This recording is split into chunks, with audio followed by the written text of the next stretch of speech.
Señor, gracias por el privilegio que nos das, gracias por el honor que me concedes de hablar tu palabra.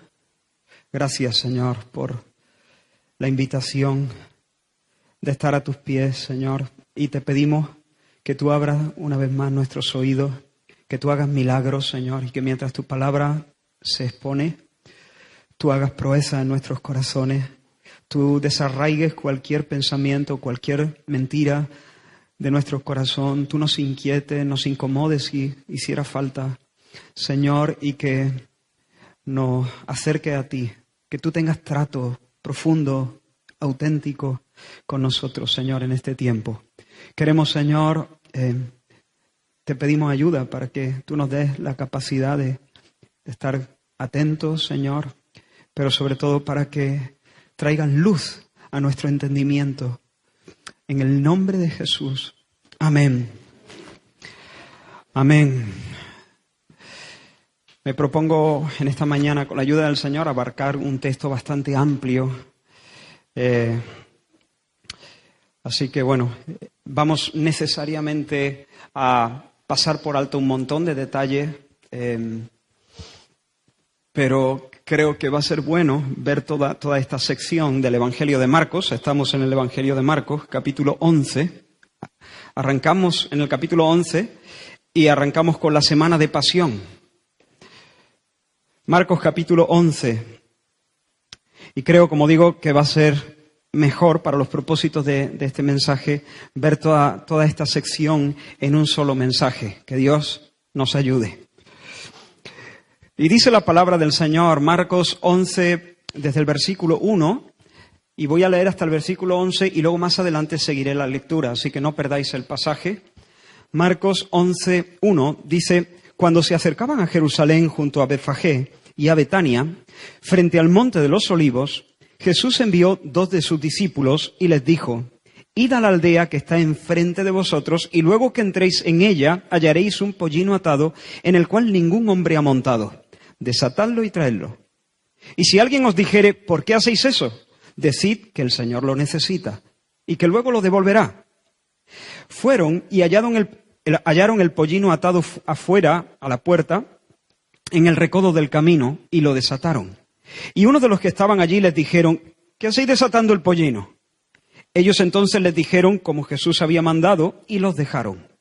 Y trajeron el pollino a Jesús y echaron sobre él sus mantos, y se sentó sobre él. También muchos tendían sus mantos por el camino, y otros cortaban ramas de los árboles y las tendían por el camino. Y los que iban delante y los que venían detrás daban voces diciendo: ¡Hosana! Bendito el que viene en el nombre del Señor. Bendito el reino de nuestro padre David que viene. ¡Hosana en las alturas! Y entró Jesús en Jerusalén y en el templo. Y habiendo mirado alrededor todas las cosas, como ya anochecía, se fue a Betania con los 12. Hasta ahí la lectura de momento. Te animo a usar por un momento tu imaginación, a darle al coco. Es domingo de Ramos. ¿No? Solemos hablar de este día así, como el Domingo de Ramos. Y Jerusalén está de bote en bote. Allí hay miles de peregrinos que llegan desde diferentes lugares y llenan las calles y las plazas de Jerusalén. Han venido a celebrar una de las fiestas principales, la fiesta de la Pascua. Así que estos son días en los que Israel, en especial Jerusalén, está recordando la liberación que Dios les dio a sus padres cuando estaban esclavos en Egipto.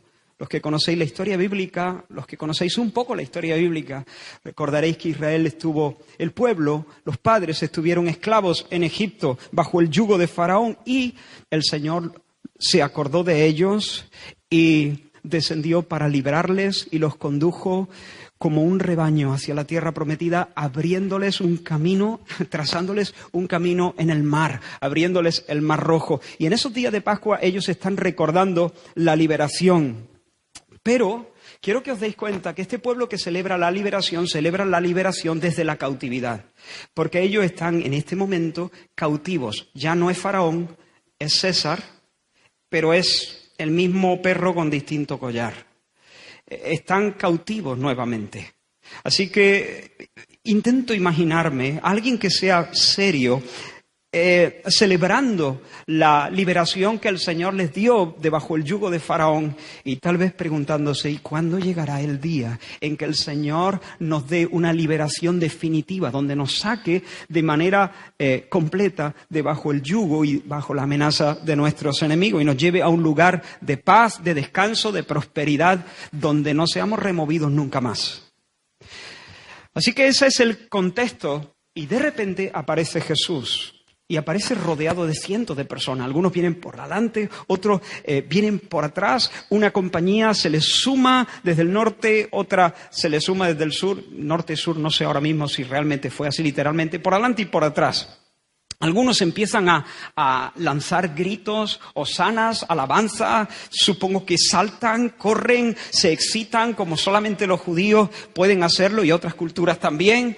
Y hay un revoltijo de gente allí alrededor de Jesús. Algunos arrancan ramas y las ponen en el suelo para improvisar una alfombra roja para la entrada de Jesús a Jerusalén. Y otros incluso se quitan sus túnicas, sus capas, su propio vestido y los tienden delante de Jesús para que ni siquiera el burro donde Jesús va montado pise el polvo, sino que pase por encima de su ropa. Esta es una señal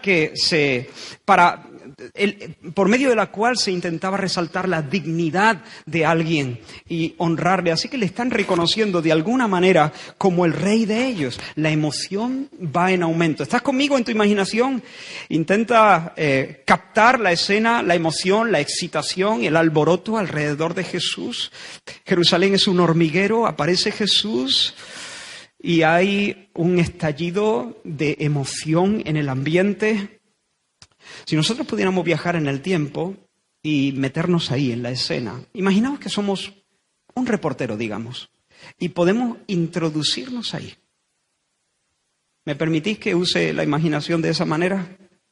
Imaginaos que yo soy un periodista, un reportero, y me acerco micrófono en mano a cualquiera de los peregrinos y le digo, oiga, tiene un momento, disculpe señor, ¿qué está pasando? ¿Por qué tanto alboroto? ¿Qué es lo que está pasando en Jerusalén? Y el peregrino me dice, Jesús está llegando. Jesús está llegando y en breve va a entrar en Jerusalén. Le falta poco. Antes de que termine el día, Él va a entrar en Jerusalén. Y cuando Él pise Jerusalén, ya nada será igual. ¿Ah? ¿Y qué es lo que estáis gritando a coro? ¿Cuáles son esas consignas que decís? Hosana, bendito el que viene en el nombre del Señor, bendito el reino de David, nuestro padre David que viene. ¿Qué significa todo eso? Bueno, pues verás, cualquier judío sabe que esas son palabras del Salmo 118. El Señor, David, inspirado por el Espíritu Santo, dice, oh Jehová, sálvanos ahora. No recuerdo ahora mismo si es David, pero oh Jehová, sálvanos ahora te ruego, sálvanos ahora te ruego. Eso significa hosana. Oh Jehová, hosana. Sálvanos ahora, salva ahora te ruego, sálvanos. Oh Jehová, hosana, salva ahora, te ruego, Jehová, que nos hagas prosperar ahora, sigue diciendo el Salmo. Bendito el que viene en el nombre de Jehová, desde la casa de Jehová os bendecimos. Resulta que ese era un salmo que se cantaba en esos días de Pascua. Todo el Jael era un conjunto de cánticos, un conjunto de salmos que se cantaban y se terminaba con este gran salmo, el Salmo 118. Y se las estamos diciendo a Jesús, estamos diciéndole las palabras del Salmo 118, se las estamos diciendo a este hombre que viene, a Jesús de Nazaret, porque estamos convencidos de que Él es el Mesías prometido. Él es el hijo de David, el heredero del trono, el legítimo heredero. De hecho, nuestros padres, me dice el peregrino, a mí como periodista, nuestros padres han estado cantando este salmo en cada Pascua, año tras año. En nuestras fiestas solemos declarar estas palabras, pero ¿sabes qué? Estamos haciendo historia. Se está cumpliendo delante de nuestros ojos. Él es el Mesías, está entrando en Jerusalén. Hoy es el día. Y por eso gritamos, salva ahora, ahora Señor. Este es el día de la liberación. Libéranos, socórrenos. Llévanos a la prosperidad, llévanos a la victoria. Por eso muchos están aquí saltando, gritando, riendo. De hecho, muchos de los que están riendo y saltando acaban de verle hace poco resucitar a un vecino de Betania. Lázaro, creo que se llama. Ha sido espectacular. Y muchos de los que se han congregado aquí vienen no solamente para ver a Jesús, sino para comprobar lo de Lázaro. Es más, hay gente aquí, les puedes preguntar a ellos, que le han visto hacer cosas inauditas, milagros nunca vistos antes. Y son gente de confianza. Hemos tenido varios intentos de hacerle rey. En algunos momentos hemos querido levantarle para que Él nos presida, que Él se levante como nuestro caudillo, pero hasta ahora no había sido posible. Pero ahora sí, ha llegado el día, Él parece que se ha decidido y ahora va a entrar en Jerusalén como nuestro caudillo victorioso. Y yo le pregunto, bueno, y entonces, no sé, ¿qué podemos esperar? ¿Qué se espera? ¿Cuál es la hoja de ruta? ¿Cuáles son vuestras expectativas como peregrinos? Y el peregrino me contesta, bueno, de seguro juicio para Roma, eso sí, juicio para Roma, consuelo para Israel y juicio para Roma. ¿Y habrá sangre? Bueno, seguramente habrá sangre, pero nosotros no tenemos la culpa, ellos se lo han buscado. Bueno, la última. Una cosa que me llama la atención. ¿Por qué vuestro libertador, ese caudillo victorioso que va a hacer que el Imperio Romano doble la rodilla y que os va a dar libertad y prosperidad sempiternas, por qué ese guerrero victorioso viene montado en burrito? ¿Por qué no cabalga en un caballo blanco? ¿Por qué no lleva una espada? ¿Por qué no luce como un guerrero? ¿Por qué no se ven estandartes? ¿Por qué no suenan las trompetas? ¿Por qué no hay una llamada a las armas? Viene, perdona, no quiero ser ofensivo, pero viene en burrito. Se acerca no como un león fiero, no mete miedo. Se acerca como un corderito que va manso al matadero sin rabietas. ¿Por qué no hay coronas? ¿Por qué no hay, no sé, la puesta en escena? ¿Por qué? Y el peregrino me contesta, estoy usando mi imaginación. Pues, bueno, no sé, la verdad es que, pues sí, la verdad es que es un poquito raro lo del burro. A los generales romanos les va a dar la risa, porque a ellos les gusta lo de los caballos blancos, entrar por un arco de triunfo, ir montado en un carro, llevar un séquito de prisioneros como trofeos de sus conquistas. A ellos les va todo eso y lo mismo se van a reír un poco. Pues no sé por qué vienen burros. La verdad que no sé por qué vienen burros, pero ¿qué más da? Lo importante es que vienen, ¿no?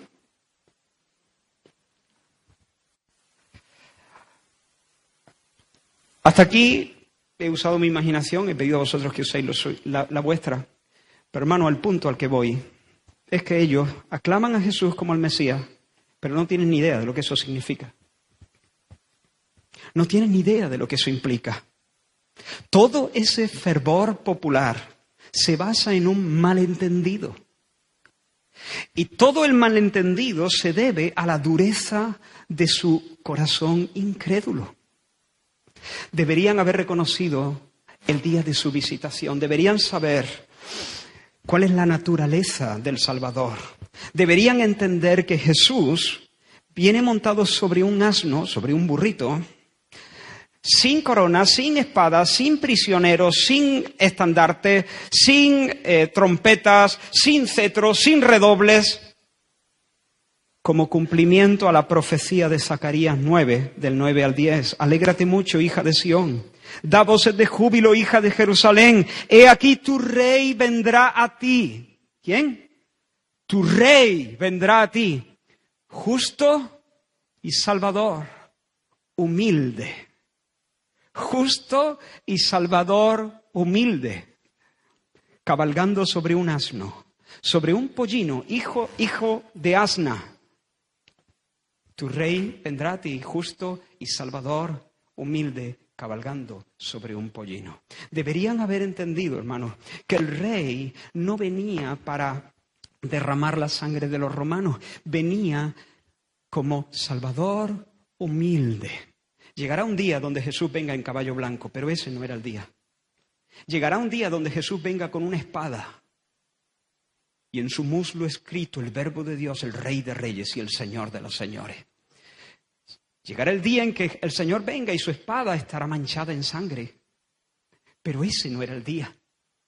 Él venía sin espada, sin redoble, sin caballo blanco, sin pinta de guerrero, Salvador humilde. Deberían haber entendido que Él viene como el príncipe de paz, el Salvador humilde, no para derramar la sangre de los romanos, precisamente para derramar su propia sangre. No venía para aplastar, venía para ser aplastado. No camina hacia el palacio, no camina hacia el trono, camina hacia la cruz. Ahora, no quiero que nadie se confunda, no es débil.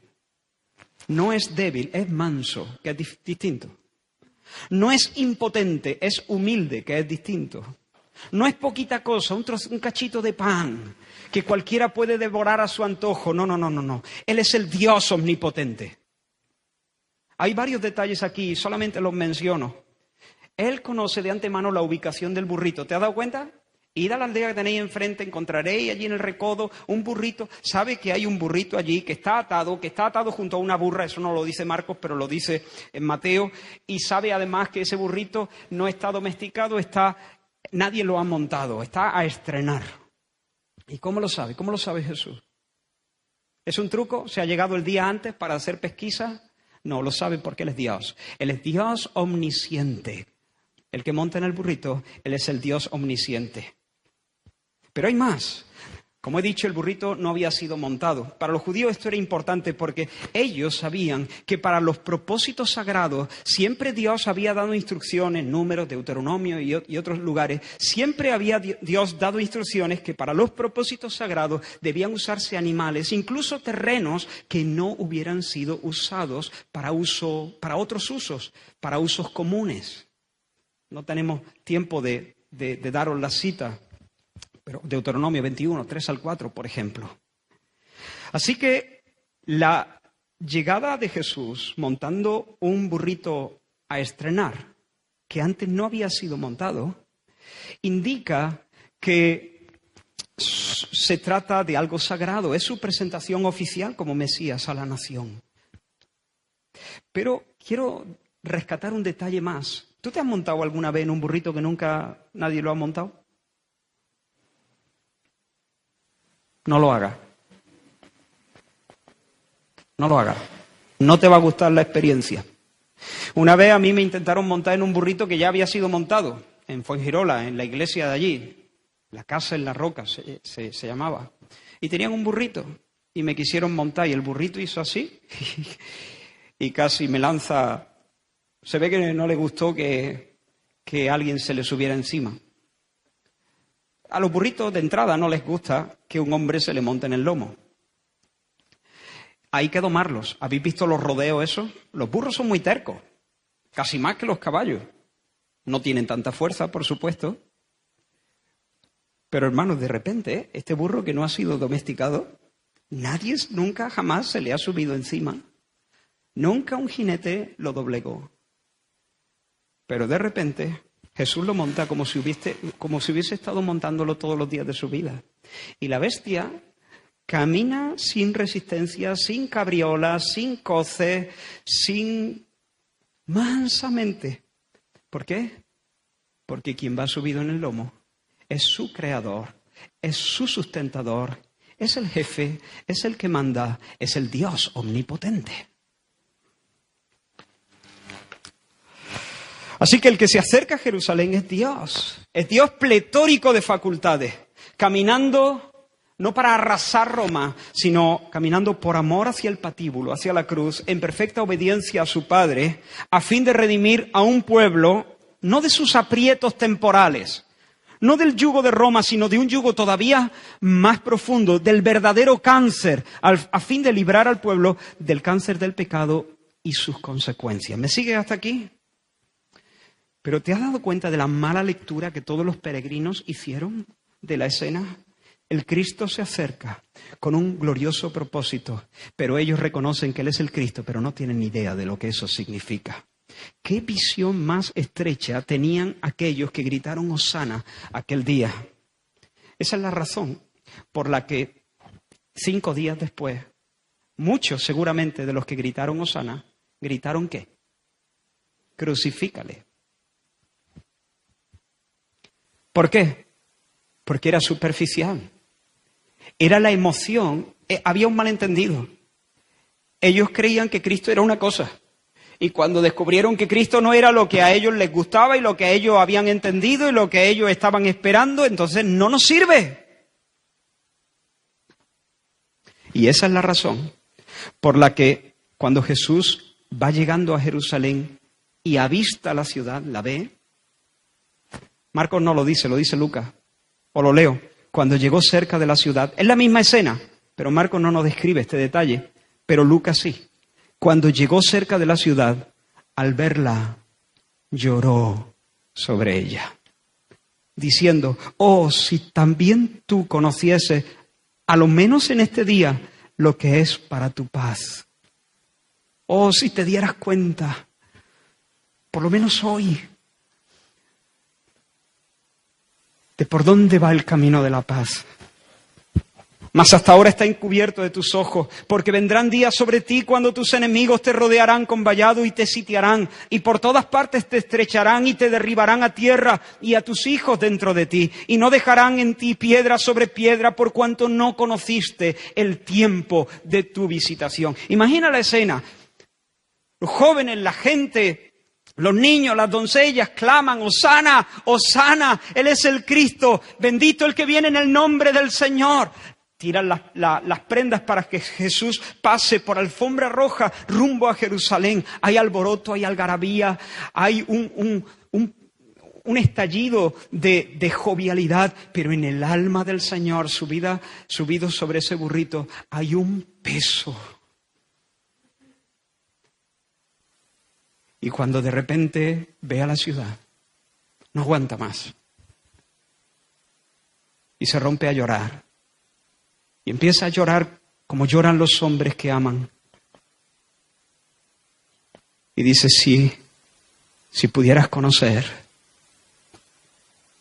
si pudieras darte cuenta, si pudieras entender, pero no entiendes nada. La gente le aclama, todos sonríen, pero él cuando ve a Jerusalén llora porque él sabe, aún él aprueba que le llamen el Cristo, él aprueba esa confesión, pero sabe que en el fondo es superficial, es cosmética, no se están dando cuenta. Qué ceguera más profunda. Viendo no veis, celebráis la llegada del Mesías y ciertamente soy el Mesías. Pero no entendéis nada. Vuestras ideas religiosas funcionan como una venda que os tapan los ojos. Como un velo sobre vuestros corazones. Religión, desde luego, no os falta. Pero no sabéis lo que conduce a la paz. El Mesías con el que soñáis no existe. Es una versión fabricada en vuestras mentes. Un Cristo que se ajusta únicamente a vuestros planes mundanos, vuestros planes carnales. Qué tragedia, qué dolor, me duelen las entrañas, dejadme llorar. Ahora, yo quiero preguntarte a ti, que estás aquí, ¿qué de ti? ¿Tú estás seguro, estás segura de que tu idea de Jesús no se basa en un malentendido? ¿A qué te refieres exactamente cuando le llamas Salvador? ¿De qué te salva?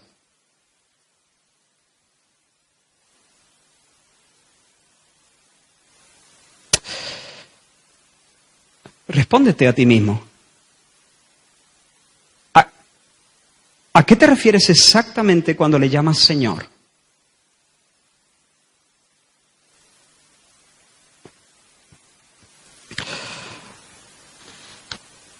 Para muchos, tristemente, Jesús hoy no es más que un fabuloso terapeuta, una especie de psicólogo cósmico que te arrulla y que calma tus ansiedades, alguien que siempre está ahí para ti, para darte besito y caricia, sin reproches, sin demanda, solo besito y caricia. Para algunos Jesús no es alguien admirable, es un jarrillo de mano, más apañado que las pesetas. Para otros Jesús es simplemente un solucionador de problemas, alguien que resuelve tus entuertos, un poderoso facilitador, una especie de manager que te apoya, que te anima, que te impulsa, que te abre brecha para que conquistes todos tus sueños, el éxito soñado. Este es el tipo de personas que se enfadan cuando la vida no les va como desean. Se enfadan. ¿Y este es Cristo? Pues menudo Cristo.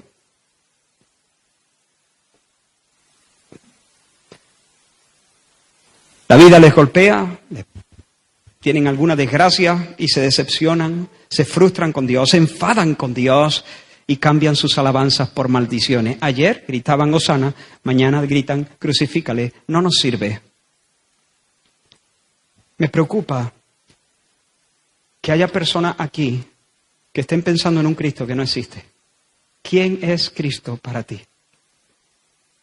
¿De qué te salva? ¿Sobre qué gobierna? Me preocupa que el fervor que podamos mostrar no sea un fervor superficial, emocional, porque el amor de esta gente no era sino amor propio. Como el fervor y el amor que muestran algunos aficionados de fútbol por algunos jugadores mientras juegan en sus equipos. Si se van a otro equipo, entonces lo odiamos. Eso no es amor propio y además es una cosa muy miserable. Que podamos decir, Señor, quiero verte, quiero entenderte, quiero entender quién eres, quiero entender qué haces, quiero entender qué has venido a hacer, quiero responder a la realidad y no a la ficción de mi propia imaginación y de mis propios deseos. Pero hay un detalle más que quiero resaltar de esta primera lectura. Dice el versículo 11 que Jesús entró en Jerusalén y en el templo y habiendo mirado alrededor todas las cosas, como ya anochecía se fue a Betania, habiendo mirado alrededor todas las cosas. Así que tras entrar en la ciudad, Jesús se dirige al templo, que es el corazón desde el que se bombea toda la vida religiosa de Israel. ¿Y allí qué hace Jesús en el templo? ¿Qué dice el texto? ¿Qué hizo? Se detiene a mirar. Se detiene a observar. Observa con atención, toma nota. Hemos visto la entrada y ahora vemos el escrutinio. El escrutinio. Desde luego Cristo no ha venido como un turista. Cristo no se está dando un paseo por el recinto sagrado. Ni siquiera ha venido como el resto de peregrinos para celebrar la fiesta. Cristo ha venido con la autoridad para observar, para juzgar de alguna manera, para hacer una inspección minuciosa, para calibrar, para probar, para medir, para pesar, para echar la plomada. Cristo ha venido de esa manera a Jerusalén. Y su mirada va más allá de la piel de las cosas. Su mirada penetra. Su mirada mira adentro, su mirada llega hasta los tuétanos. Él mira más allá de los edificios, más allá de los altares. Él examina la vida, él examina la naturaleza de la piedad o la falta de piedad. Y detrás de todo el aparato religioso, él sabe leer las intenciones del corazón. Él llega al templo y empieza a observar atentamente todas las cosas a su alrededor. El templo es un hormiguero, como he dicho. Si Jerusalén es un hormiguero, el centro es el epicentro de todo. Y Jesús se queda observando. No abre el pico, no abre la boca. Solo observa. Observa. Pero observa con esos ojos que son como llama de fuego. Mirad, hermanos, el Señor mira y escudriña. Él pesa, calibra, examina. Él mira, por ejemplo, nuestra reunión, ahora. Él mira mi predicación, ahora. Él presta atención a la disposición de las cosas, Él observa lo que hacemos, pero no solo observa lo que hacemos, Él observa por qué lo hacemos. Las motivaciones, los pensamientos secretos de nuestro corazón. Y cuando Él escudriña, Él atina en su escrutinio. Él sabe distinguir entre lo verdadero y lo falso. Al trigo lo llama trigo, a la paja la llama paja. No se equivoca. Es imposible darle gato por liebre al inspector divino. ¿Qué sientes tú ante lo que te estoy diciendo? ¿Qué sientes? ¿Sabéis? Para los tramposos, los inspectores son una amenaza. Vienen a hacernos una inspección. ¿Por qué? Porque esa mirada tan atenta, tan exhaustiva, tan detenida, es un incordio. Se nos acelera el pulso. ¿Por qué? Porque sabemos que hay cosas que esconder y tenemos miedo de que las cosas salgan a la luz. Pero para aquellos cuyo deseo principal es hacer las cosas bien, la visita del inspector puede ser incómoda. También se te puede acelerar el pulso, pero en definitiva no es una amenaza. Uno de buen grado se puede exponer a ella cuando el principal deseo es hacer las cosas bien. Si yo tengo que llevar el coche a la ITV, antes lo llevo al taller para que me haga una inspección. Puede ser muy incómoda esa inspección, pero quiero que la hagan bien. No resulta una amenaza. ¿Por qué? Me interesa que se haga una buena inspección, porque quiero tener el coche a punto. Quiero que apruebe la revisión que viene después. Adán y Eva se escondieron, odiaban el escrutinio, pero el rey David dijo: hazme el favor de escudriñarme, Señor. Examíname, oh Dios. Conoce mi corazón. Pruébame. Conoce mis pensamientos. Ve si hay en mí caminos torcidos de perversidad. Enderézame. Guíame en el camino eterno. ¿Eres como Adán o como David? Espero que seamos como David. Así que hemos visto la entrada, hemos visto el escrutinio también. Y ahora vamos a acelerar. Cae la noche. Y al caer la noche, Jesús sale de la ciudad y se hospeda en casa de sus amigos. Lázaro, por cierto, Marta y María, en Betania, a pocos kilómetros de Jerusalén, muy cerquita. Ahora, cuando Jesús echa su cabeza sobre la almohada, ¿qué pensamientos tendrá? No lo sabemos, no lo dice la Biblia. Pero no me resultaría extraño que vinieran a su mente las imágenes del día. El fervor, el malentendido, la superficialidad y toda la escena que ha visto en el templo. Y no me resultaría extraño que antes de dormirse llorara de nuevo. Y luego concluye el domingo y sigue el relato. Marcos capítulo 11, versículo 12. Dice: al día siguiente, ¿qué día es? Lunes. Cuando salieron de Betania tuvo hambre, y viendo de lejos una higuera que tenía hojas, fue a ver si tal vez hallaba en ella algo, pero cuando llegó a ella nada halló sino hojas, pues no era tiempo de higos. ¿Era tiempo de higos? No, no era tiempo de higos. Entonces Jesús dijo a la higuera: nunca jamás coma nadie fruto de ti. Y lo oyeron sus discípulos. Seguimos leyendo. Vinieron pues a Jerusalén, llegan a Jerusalén, y entrando Jesús en el templo, otra vez, comenzó a echar fuera a los que vendían y compraban en el templo y volcó las mesas de los cambistas y las sillas de los que vendían palomas, y no consentía que nadie atravesase el templo llevando utensilio alguno.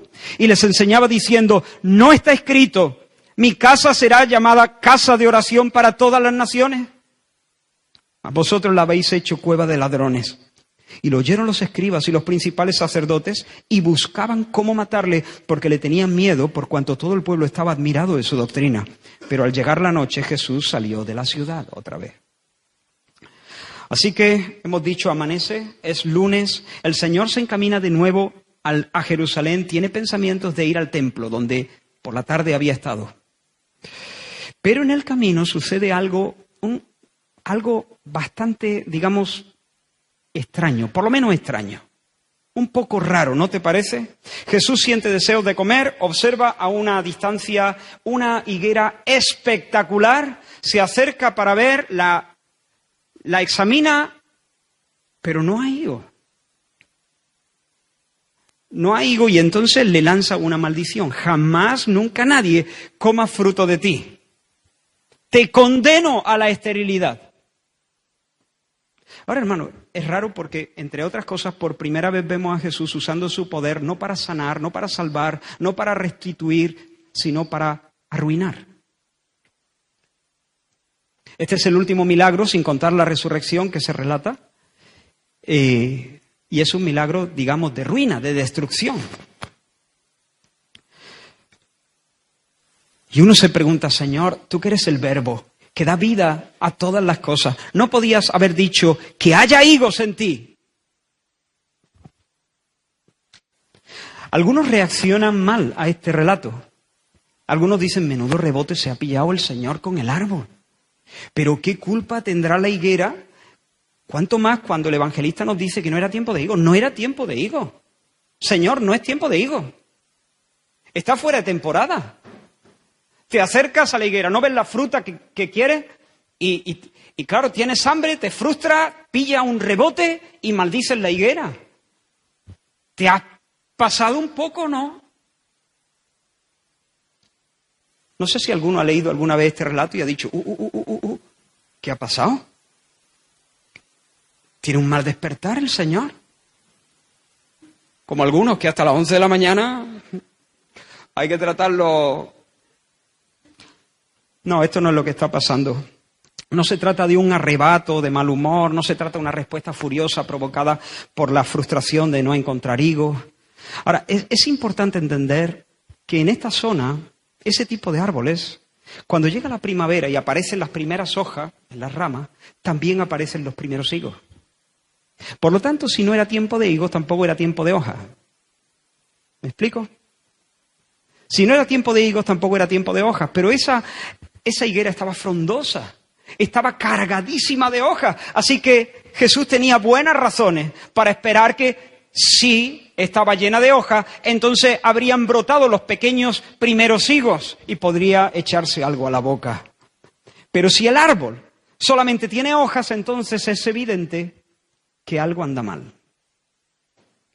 Ahora, ¿qué pasó la tarde anterior? Jesús se había acercado a inspeccionar el templo, ¿no? Y la ciudad estaba engalanada para celebrar la Pascua. Un hervidero de peregrinos, el templo funcionando a toda máquina, Jerusalén lucía espectacular. ¿Qué pasa por la mañana? Jesús se acerca a una higuera que luce espectacular. Y se acerca no a inspeccionar el templo, sino a inspeccionar la higuera.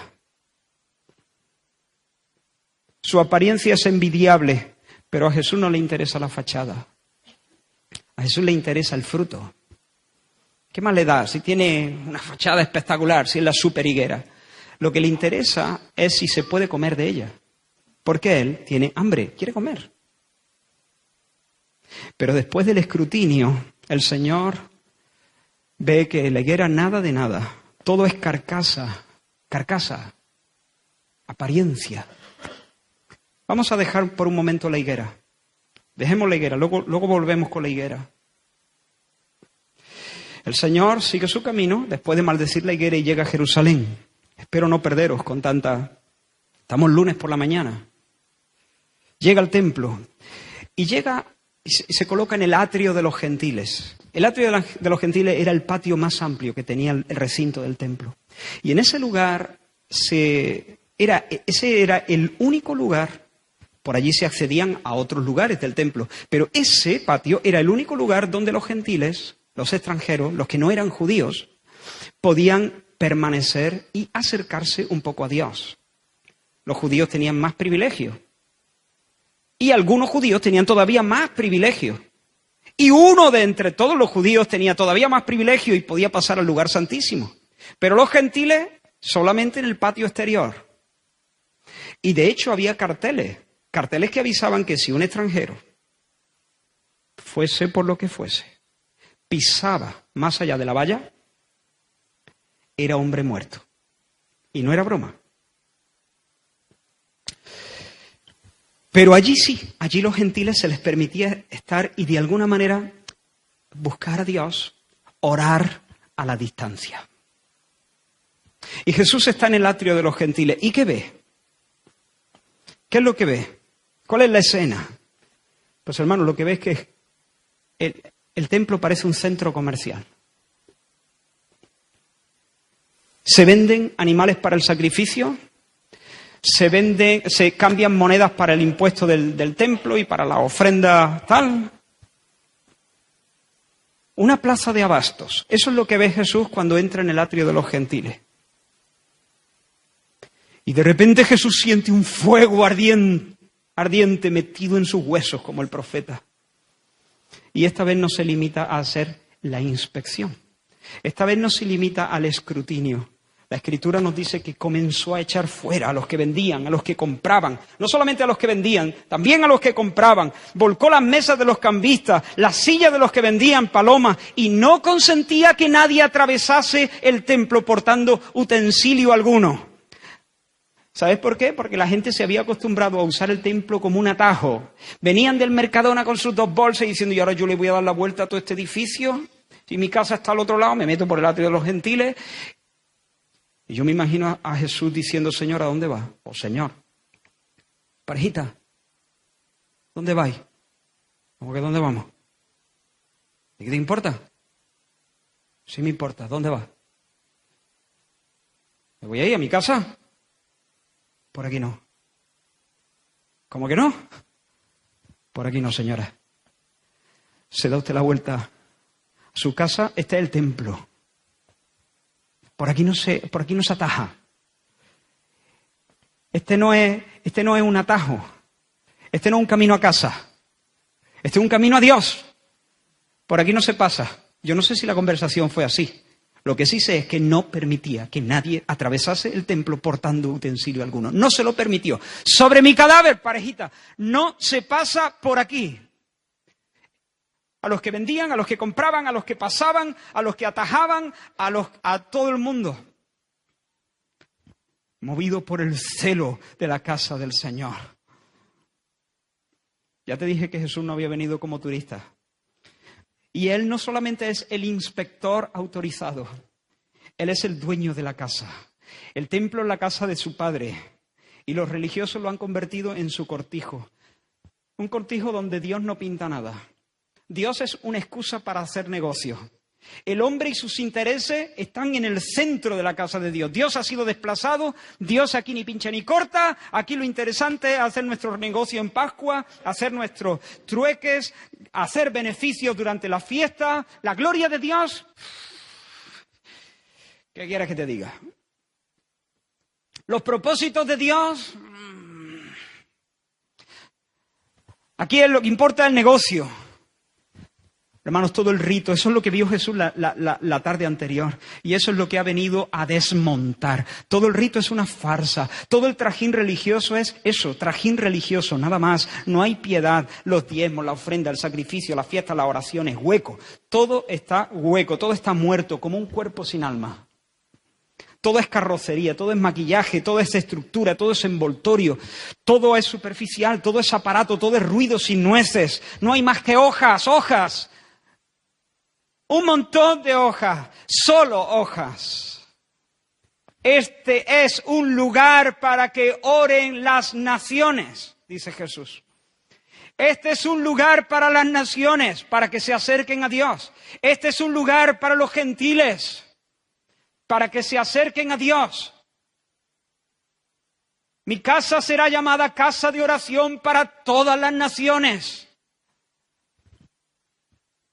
Y vosotros lo habéis convertido en una cueva de ladrones. Detesto vuestro mercadillo. Aquí no está Dios. Habéis convertido todo esto en un escondite para ladrones. Los ladrones, igual que buscan los ladrones en una cueva donde pasar la noche, esconderse de los polis y preparar sus nuevas fechorías. Así los líderes religiosos Habían encontrado en toda la máquina religiosa una especie de cobertura, una especie de manta para tapar sus vergüenzas. Pero cuando Jesús terminó de desmontar el circo, el Padre estaba profundamente agradado. Y los líderes, eso sí, estaban rabiosos.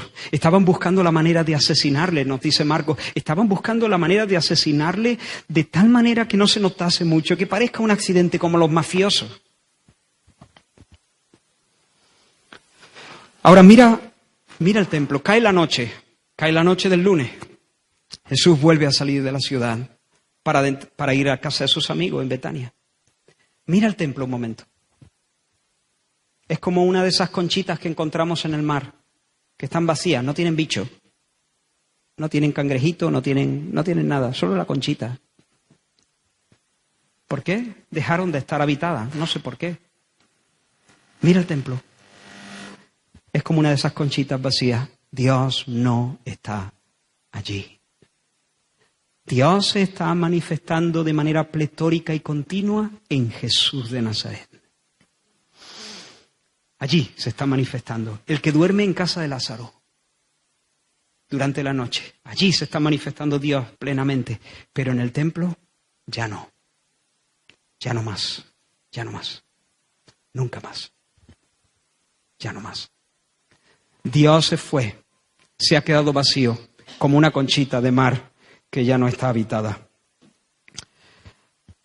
Y vamos acercándonos a la última parte. Amanece el martes, ¿vale? Empezamos el domingo, hemos visto el lunes y ahora amanece el martes. Y os invito a hacer una lectura más, Marcos capítulo 11, versículo 20. Y pasando por la mañana, Jesús vuelve a ir a Jerusalén, se encamina de nuevo al templo otra vez. Y pasando por la mañana, vieron que la higuera se había secado desde las raíces. Entonces Pedro, acercándose, le dijo: Maestro, mira, la higuera que maldijiste se ha secado. Respondiendo Jesús le dijo: Tened fe en Dios. Porque de cierto os digo que cualquiera que dijere a este monte, quítate y échate en el mar, y no dudare en su corazón, sino creyere que será hecho lo que dice, lo que diga le será hecho. Por tanto os digo que todo lo que pidiereis orando, creed que lo recibiréis y os vendrá. Y cuando estéis orando, perdonad si tenéis algo contra alguno, para que también vuestro Padre que está en los cielos os perdone a vosotros vuestras ofensas. Porque si vosotros no perdonáis, tampoco vuestro Padre que está en los cielos os perdonará vuestras ofensas. Y tú dices: ya entiendo, ya me cuadra lo de la higuera. O sea que Jesús hizo esto con la higuera porque al día siguiente les quería dar una lección acerca de las posibilidades de la oración. No. La lección de la higuera es otra. Me miráis raro. ¿Me estoy explicando? La lección de la higuera no es esa. Pero Jesús aprovecha ese momento de asombro, de sorpresa de los discípulos, para darles una lección que no es la principal. De paso, Jesús les enseña acerca de las posibilidades de la oración, pero esa no es la lección principal. Jesús no ha hecho eso en la higuera para enseñarles sobre el poder de la oración. Pero como Pedro se entusiasma tanto con el hecho de que la higuera se ha secado desde las raíces, y en unas horas el árbol que era espectacular, el rey de la comarca, ha llegado a ser un árbol que está completamente muerto. Y Pedro se queda sorprendido y entonces Jesús aprovecha y les da una lección tangencial. Y la quiero resumir. Claro, este sería un pasaje para tocarlo de manera individual. Pero como dije, para los propósitos de este mensaje creo que no convenía. La lección es básicamente sencilla. Mirad, sí, se ha secado. Pero quiero que sepáis que el moverse en una dinámica sobrenatural no solamente es algo para mí. También el Padre quiere que vosotros os mováis en una dinámica sobrenatural. También el Padre quiere que vosotros os mováis teniendo la experiencia de pedir y recibir cosas imposibles. También Dios quiere que vosotros tengáis esa conexión con Él de tal forma que pidiendo cosas que son del todo inauditas, vosotros veáis respuestas gloriosas de Dios a vuestra oración. De hecho, si tenéis esa conexión con Dios, si tenéis fe en Dios, si confiáis en Él, vosotros vais a ser removedores de montañas. Diréis a este monte, quítate y échate al mar y se quitará. Ahora, Jesús aquí no está enseñando a remover montañas. Esta es una expresión popular. Ellos usaban esa expresión para referirse a cosas imposibles. Remover montañas. Bueno, pues Jesús le está diciendo, haréis cosas imposibles. Dios quiere de hecho que las hagáis. Ahora, eso sí, dos cosas que son necesarias. ¿Tú quieres que tu oración realmente tenga influencia con Dios? ¿Tú quieres vivir en una esfera sobrenatural? Dos cosas. Confianza en Dios. Fe. Fe en Dios. No dudes de Dios. No dudes de su bondad. No dudes de su capacidad. No dudes de su poder. No dudes. Confía en Dios. Y segunda cosa, tengo un corazón amoroso. Tengo un corazón perdonador. Tengo un corazón con una buena disposición hacia los demás. Porque orando, tú tienes que estar perdonando y soltando a los demás. ¿Tú quieres ser poderoso en oración? Fe. Pero no solo fe, bondad. Perdona. Con Dios, confía en Dios. Con el prójimo, tú perdona. Y si tú confías en Dios y tienes un corazón lleno de bondad hacia otros, tú vas a vivir en una esfera donde vas a experimentar el poder sobrenatural de Dios. Pero como digo, esa no es la lección. Jesús aprovecha el momento, les da esa lección, que es importantísima, pero esa no es la gran lección de la higuera. ¿Cuál es entonces la gran lección de la higuera? Y ahora os invito a hacer la última lectura, esta un poquito más amplia. Os vais a acordar de este mensaje.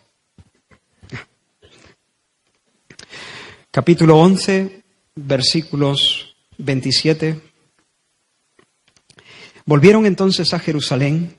Ya han salido, se han encontrado con la higuera porque les pilla de paso, como el día anterior.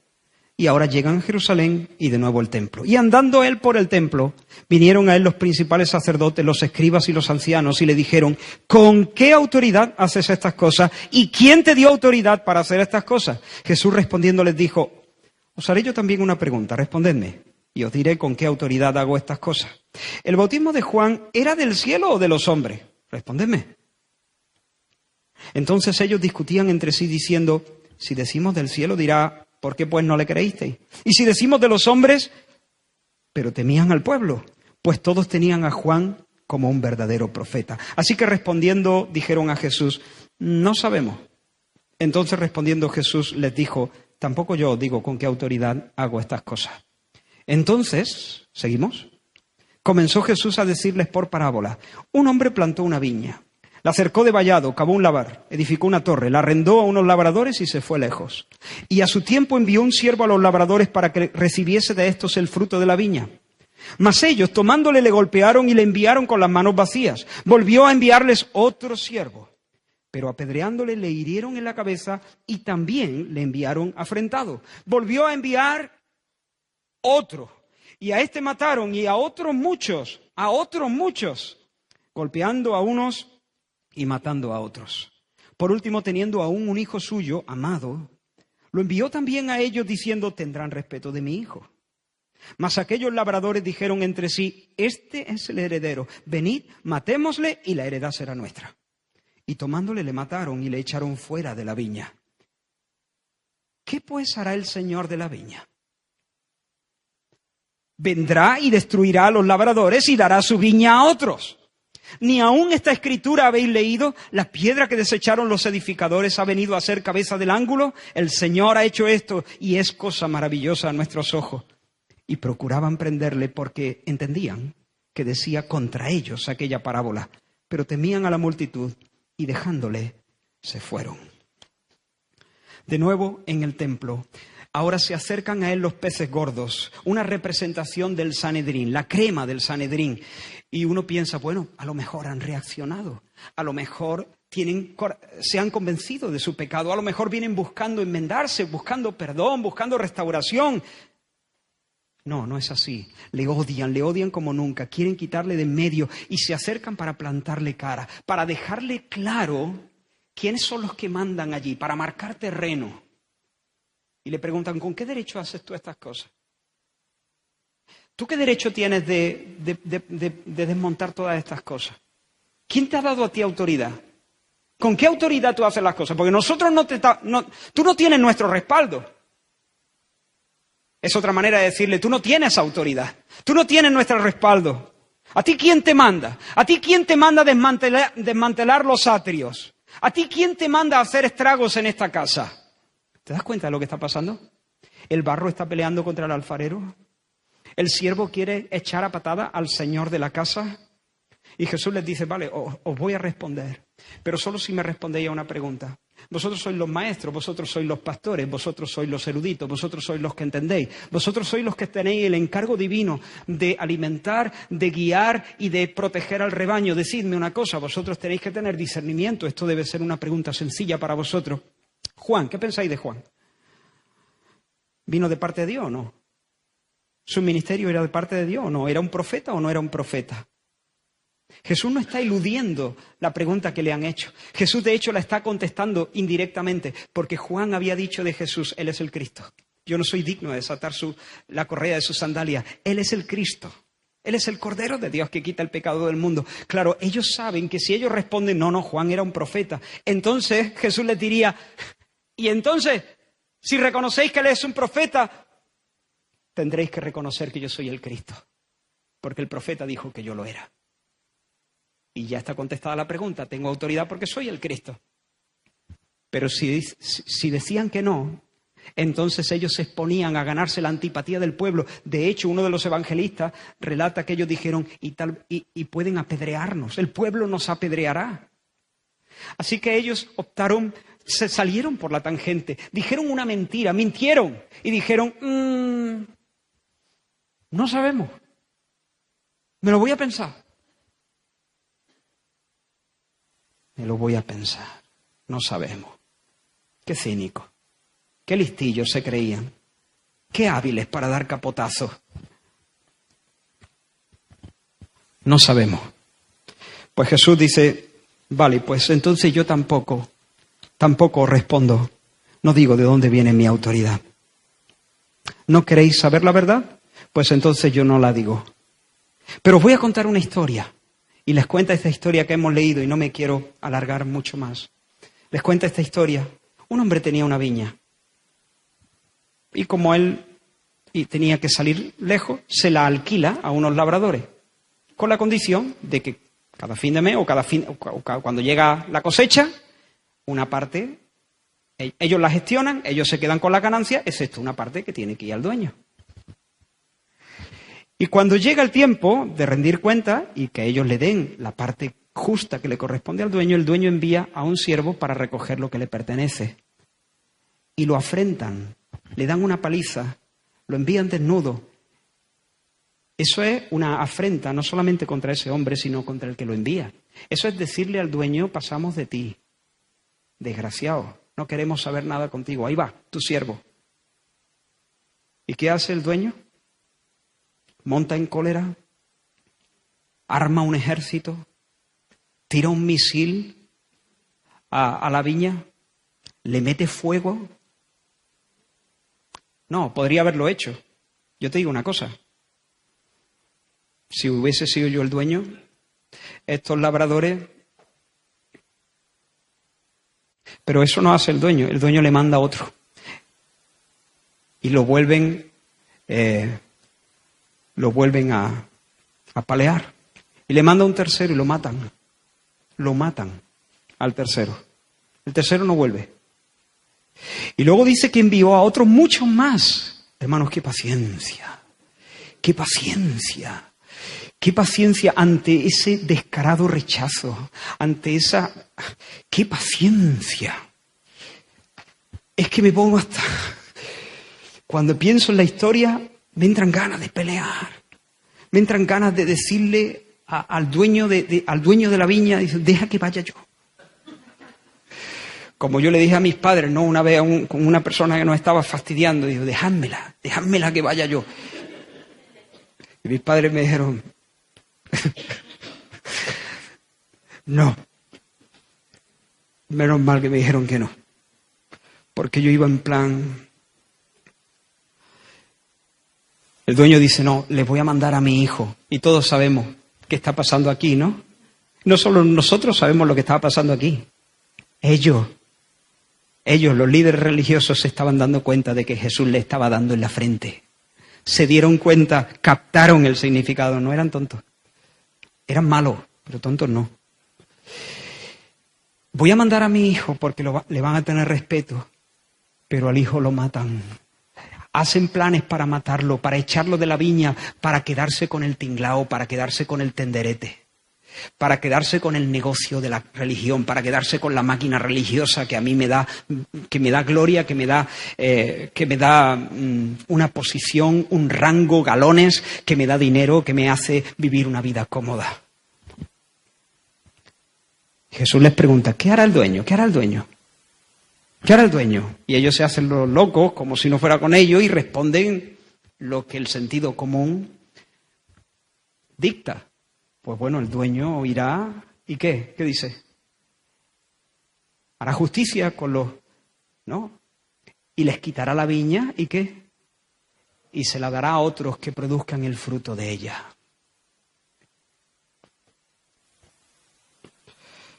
Vosotros, ¿no suenan estas palabras? La piedra que desecharon los edificadores ha venido a ser la cabeza del ángulo. ¿Os suenan? Les dice Jesús a ellos. ¿No habéis leído esto? El Señor ha hecho esto y es cosa maravillosa a vuestros ojos. ¿Sabéis de dónde están sacadas estas palabras? Del Salmo 118. El mismo salmo que cantaban aquellos. El salmo que ellos estaban cantando durante todos estos días en la fiesta. ¿Os suenan? ¿No habéis leído las palabras, la piedra que desecharon los edificadores ha venido a ser la cabeza del ángulo? Vosotros sois los constructores. Y os estáis acercando a mí como si fuerais los inspectores.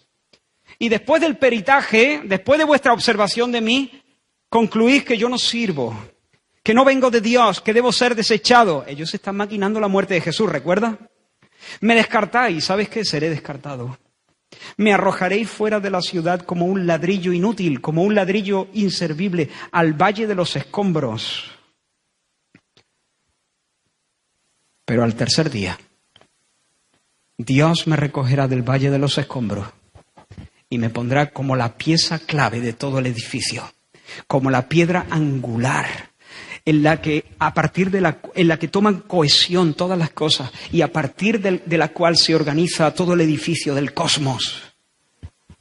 La piedra que los edificadores desecharon como un ladrillo inservible ha venido a ser la piedra angular de todo el edificio. ¿Y sabes qué? Te digo más. Nunca jamás coma de ti nadie fruto. No se lo dijo con esas palabras, esas son las palabras de la higuera. Pero ahora entendemos las palabras, ahora entendemos la lección de la higuera. ¿Por qué Jesús maldijo la higuera? Porque la maldición de la higuera era toda una escenografía de lo que Jesús iba a hacer el día siguiente. Dictar sentencia contra la religiosidad muerta. Dictar sentencia definitiva contra la religiosidad muerta. Mateo lo narra de esta manera. A los malos destruirá sin misericordia y arrendará su viña a otros labradores que le paguen el fruto a su tiempo. Por tanto os digo, y escuchad estas palabras, que el reino de Dios será quitado de vosotros. ¿De quién? ¿De quién? De la nación judía. Y será dado a gente que produzca los frutos de él. Esa era la lección de la higuera. Israel es la higuera de Dios estéril, a pesar del trato especial del Señor. La gloria es quitada definitivamente del templo, definitivamente del templo. La gloria es quitada definitivamente de una nación geopolítica. Israel como nación geopolítica quedaría como una de esas conchitas de caracol sin caracol, como el muñeco de barro que Dios hizo en Edén antes de darle el soplo de vida y que llegase a ser Adán. El judaísmo se convirtió en una cáscara vacía porque Dios ya no moraba en medio de ellos. Pero después de unas pocas semanas, la iglesia iba a ser bautizada con el Espíritu Santo en el día de Pentecostés, convirtiéndose así en el templo de Dios en este mundo. ¿Quién es el templo de Dios? ¿Cuál es la casa de Dios? ¿Cuál es la casa del Dios viviente, columna y baluarte de la verdad? La iglesia, hasta su segunda venida. Y la iglesia no es que los judíos, no es que Dios haya descartado a los judíos, es que la iglesia incluye de toda lengua, de toda tribu, de toda nación, judíos y gentiles, de tal forma que Pedro puede hablar de la iglesia diciendo: sois linaje escogido, real sacerdocio, nación santa, pueblo adquirido por Dios, para que anunciéis las virtudes de aquel que os llamó de las tinieblas a su luz admirable. Vosotros que en otro tiempo no erais pueblo, pero que ahora sois pueblo, que en otro tiempo no habíais alcanzado misericordia, pero que ahora habéis alcanzado misericordia. La gloria ya no está en el templo de Jerusalén, la gloria está en el templo de Dios, que es la iglesia, judíos y gentiles, un rebaño, un pastor. Y termino. Hermanos, sé que he sido bastante descriptivo en este mensaje.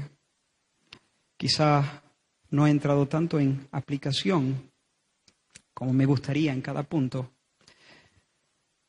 pero hay una gran aplicación que quiero traer al final. El Señor va a dictar sentencia sobre toda religiosidad muerta. Os invito a mirar todo el cuadro. Los que claman a un Jesús, a un Cristo que no existe, fruto de sus imaginaciones, cegados por una religiosidad muerta. El templo convertido en una plaza de abastos. Muchas hojas. Espectacular. Jerusalén espectacular. Todo parece, todo apuntando a la gloria de Dios. Nada de nada. Nada de nada. Ruido sin nueces. Cáscara. Todo hueco. No hay vida. Y hay un momento donde el Señor viene, inspecciona y sentencia. Sentencia la religiosidad muerta. Hermanos, amigos, en un momento Dios va a tirar de la manta a todos los que tienen una apariencia de piedad, a todos los que se conforman con la carcasa, con un rito. El Señor va a traer una maldición irrevocable sobre todo lo que es falso. Y lo que es falso se mostrará falso. Quiero preguntarte, ¿hay piedad en tu alma? ¿O apariencia? ¿Hay vida en tu oración? ¿Hay vida en tu adoración? ¿O es solo religión? ¿Es solo ser evangélico? ¿Cumplir con ciertas conductas, con ciertas costumbres? Lo que estoy diciendo es muy serio. Dios aborrece la religiosidad vacía. Y lo mismo que sucedió en este tiempo con el Israel natural, el Señor va a desgajar, a cortar todas las ramas que no llevan fruto. El Señor va a limpiar su vid, su higuera, su planta, su viña, su iglesia. Va a cortar todo lo que es de plástico, todo lo que es estéril. Y yo termino pidiéndote que de verdad te examines. Señor, ¿tú puedes estar cantando aquí domingo y viviendo el lunes de cualquier manera? ¿Tú puedes estar cantando aquí y mirando a la mujer de tu prójimo, intentando ver cómo la vas a conquistar durante la semana? Eres un hipócrita entonces y necesitas arrepentimiento. Y de todo corazón te ruego que lo hagas, que te arrepientas, porque hoy es día de salvación, pero mañana Dios tira de la manta. Mañana Dios tira de la manta y tus vergüenzas van a ser mostradas. Tú puedes estar aquí el domingo llamando a Jesús Señor y luego quedándote con lo que no es tuyo durante la semana. Tú puedes estar aquí el domingo y luego estar lanzando pestes contra la iglesia del Señor, arruinando la reputación de gente que verdaderamente son hijos de Dios, Hay veces donde nosotros tenemos que decir las cosas, que está justificado que nosotros denunciemos el pecado, pero no me estoy refiriendo a eso. Me estoy refiriendo a una crítica maliciosa, gratuita. Porque sí, porque te divierte, porque te hace sentir bien, porque te da, no sé, delante de otros. ¿Tú puedes aclamar a Dios con fervor el domingo y olvidarte de Dios hasta el domingo? Jesús es Señor y en tu casa Él manda sobre lo que se ve en la tele. Porque si Él no manda sobre lo que se ve en la tele, ¿en qué manda el Señor? ¿En qué manda? Él manda en lo que se gasta, porque si Él no manda en lo que se gasta, ¿en qué manda el Señor? Tú llamas a Jesús Salvador, ¿y de qué te salva el Señor? ¿Te salva de la envidia? Porque si no te salva de la envidia, ¿de qué te salva el Señor? El Señor es Salvador, no solo de las consecuencias del pecado, sino del poder del pecado en nuestras vidas también. Termino aquí, hermanos, pero quiero haceros un llamado solemne.